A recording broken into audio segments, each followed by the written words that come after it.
Hello and welcome back to my channel. Today I'll be showing you how I made this cardigan. And without further ado, let's jump right in. It's a little bit of a different tutorial, but we'll get through it. Here are the supplies. We have weight 4 yarn in linen, some scrap yarn, and white. We will be using a J-hook today, measuring tape, and a pair of scissors. So let's get started. So there are two different ways you can do this. I'm gonna go through this first way and then go through the second way, okay?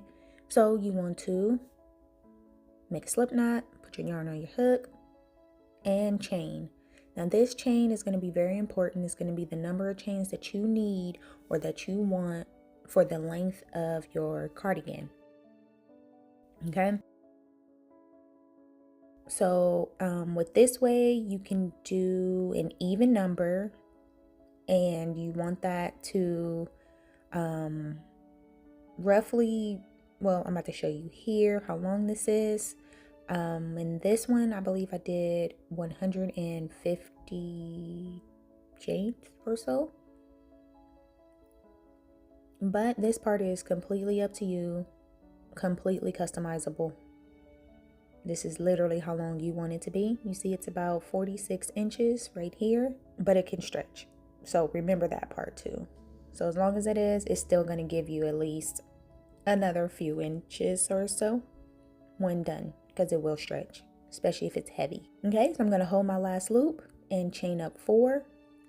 Now, I did mess up here. What I think you should do is a chain of 5, okay? Do a chain of 5, not a chain of 4. And then I yarned over twice and did my first treble and then a chain 1. Skip 1, do a treble.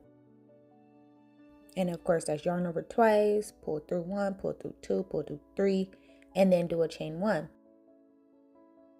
Okay, and that's simply it. Like it's literally, that's all. So you want to do a treble, chain 1, skip 1, treble, chain 1, skip 1, treble, chain 1, skip 1. And you're going to do that pretty much all the way until the end of this row.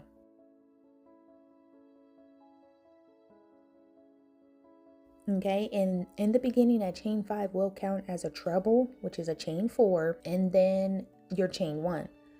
So, as a matter of fact, in the beginning, you want to do a chain 6, okay? Because you will have your chain 4, which counts as your treble, a chain 1 that's gonna skip, and then you're gonna have, of course, the chain at the bottom that you skipped. So you need 6 in total.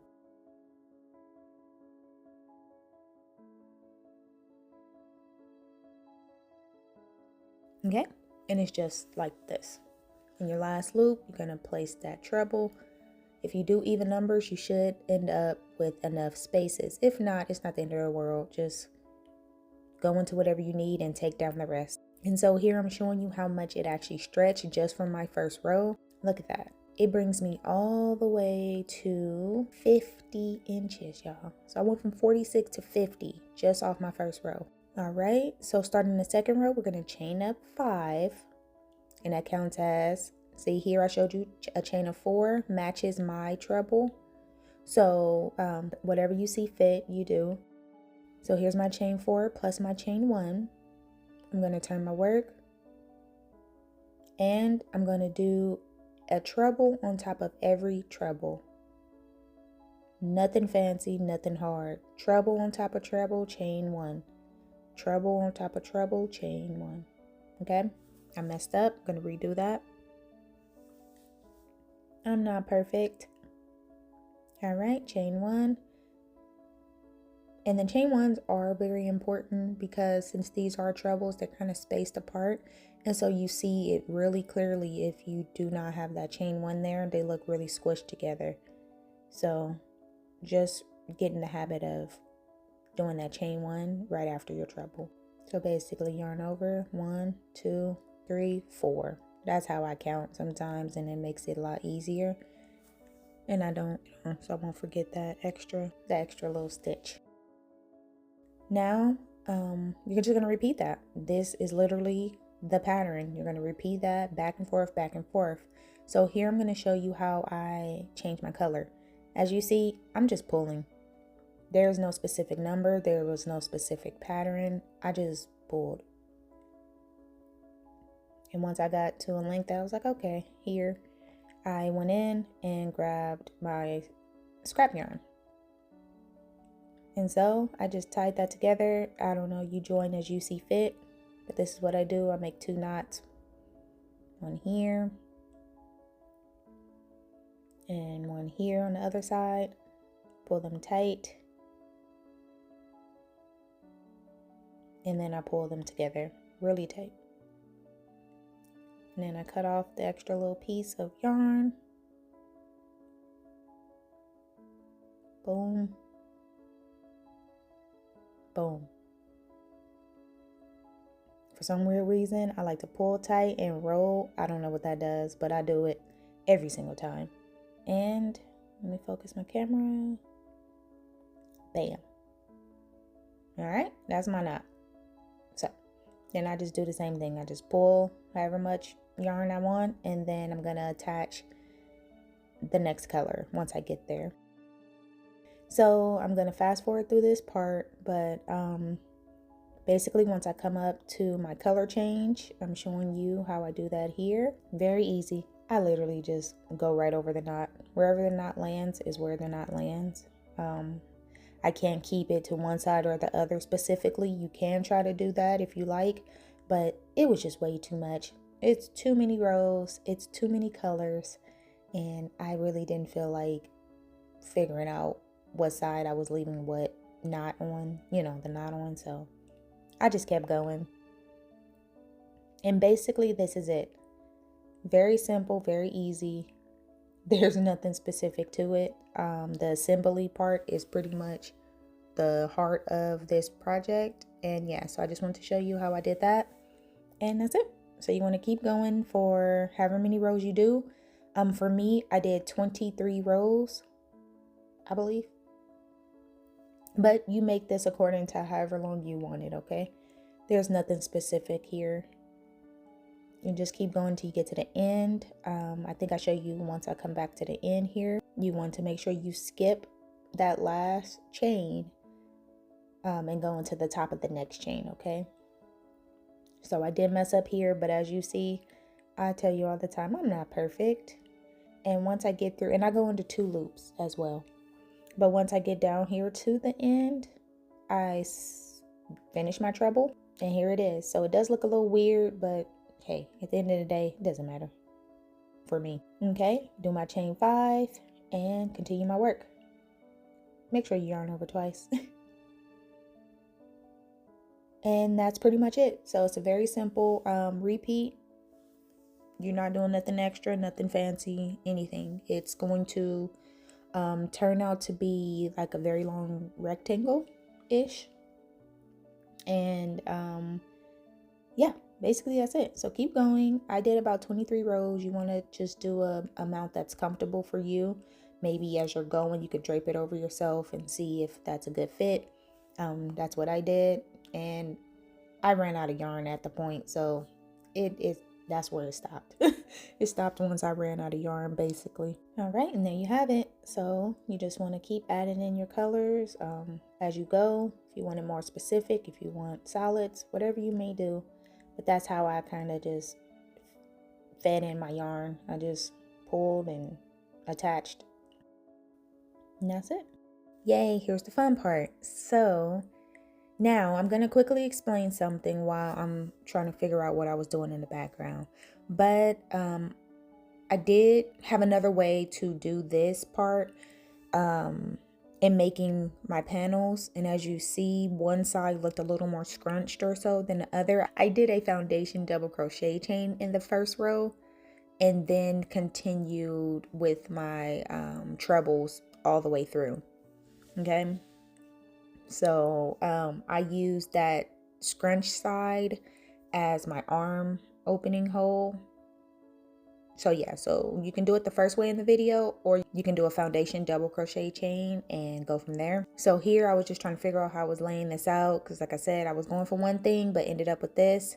So I kind of laid them out, had the sides, as you see, facing each other like this. I'm gonna sew here and bring it around a little bit, and I'm gonna show you exactly how I do that. Literally, I just lined it up and whip stitched my sides together. I am a big fan of whip stitching, so a lot of my projects that I have to sew together will be whip stitched. I will zoom in and show you exactly what I'm doing as I go along, but I laid them out, laid them side by side, and just whip stitched together. It's so simple, you guys. Okay, and so I don't have a specific number of stitches I did this for. I just did it. As you see, I'm going under the 2 loops, one on one side, one on the other, and literally just pulling through. So me personally, I kind of leave my yarn looking like that, and then I pull it through almost at the end, just because I don't want to pull it all tight and then have to undo it and all that stuff. So I just kind of take more time to save more time, if that makes sense. Okay, I'm gonna fast forward through this a little bit. It's nothing extra that I'm doing. I'm just going through each pair of stitches through both loops. So once I got to a certain amount, that was pretty much like the top of, you know, where my neck would be, I pulled my yarn through. I was like, okay, I know I'm at least going to this part, so I was comfortable enough to pull my yarn through. Okay, so from here, personally, I kind of tried it on and wanted to make sure that it was at a good length for me. I'm just showing you what it looks like, practically the same on both sides. So as you see, I pull that part down, and that little V-shaped opening there is where I'm going to continue my stitches. I literally went halfway up. So wherever my halfway point was, I went up, and then I went down about maybe 10 more stitches or so. But you definitely want to try this on and do this to your comfort, and however you want it to fit on you. So as you see, look, this is what I'm doing. I'm laying it flat. It's literally 2 rectangles, you guys, literally. And I'm just showing you how far up I kind of stitched. So you see, I left more stitches out on one side than the other. So I sewed them together a little more on one side than the other. And that's what gave me the little kind of cropped in the front.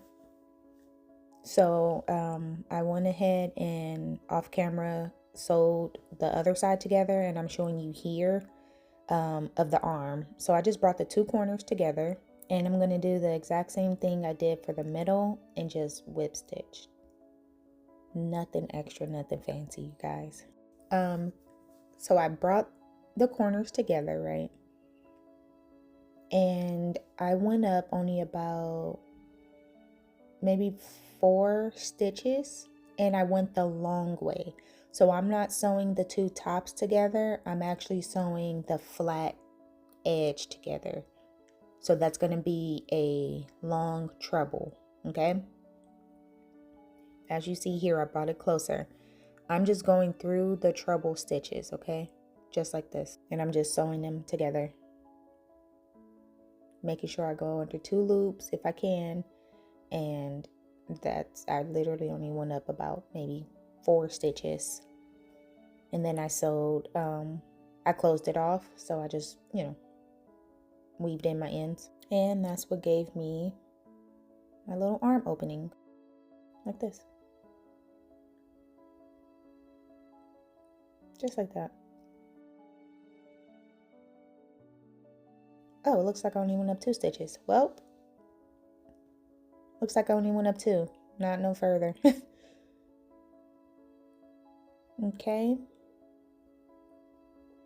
And that's basically it. That's all I did. Nothing extra. Nothing fancy. I kept it simple. And yeah. So you want to have both sides. And I'm just flipping it to show you what it should probably look like normally. And this is what it gave me right here.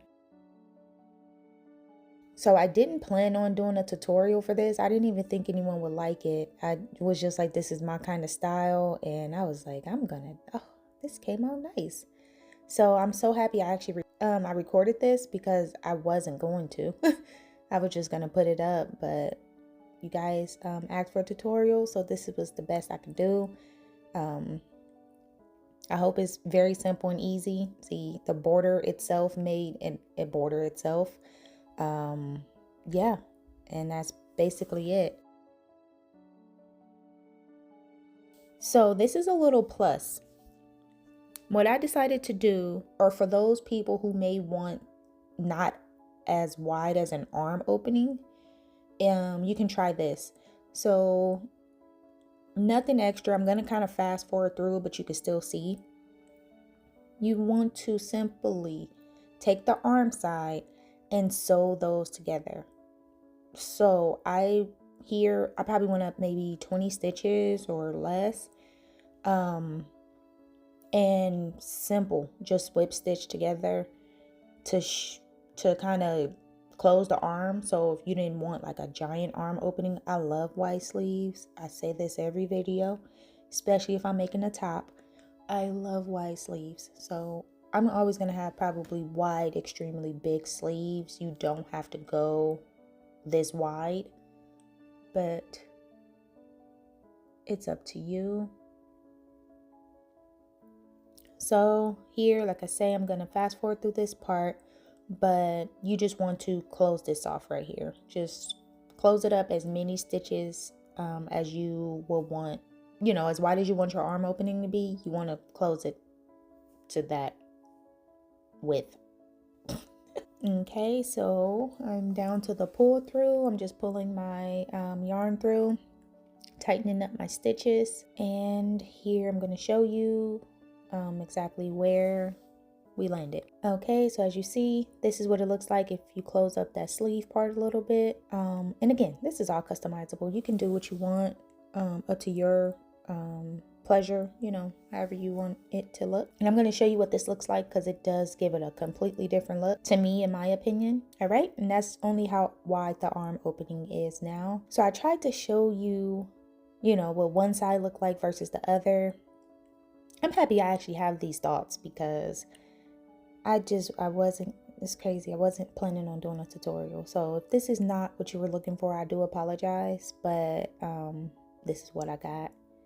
So that's what it looked like, more of a vest kind of look versus the wide opening sleeve right here.